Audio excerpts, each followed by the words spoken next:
بسم الله الرحمن الرحيم. ألف لام ميم. ذلك الكتاب لا ريب فيه هدى للمتقين الذين يؤمنون بالغيب ويقيمون الصلاة ومما رزقناهم ينفقون والذين يؤمنون بما أنزل إليك وما أنزل من قبلك وبالآخرة هم يوقنون أولئك على هدى من ربهم وأولئك هم المفلحون إن الذين كفروا سواء عليهم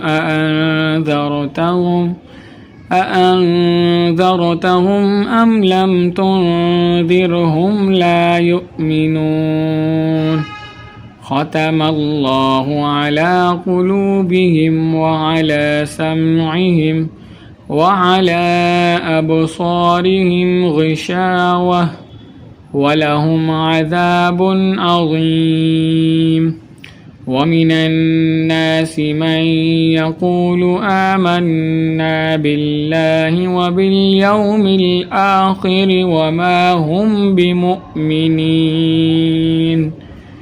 يخادعون الله والذين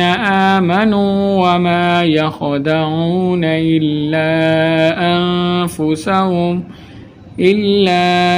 أنفسهم وما يشعرون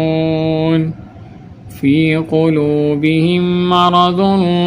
فزادهم الله مرضا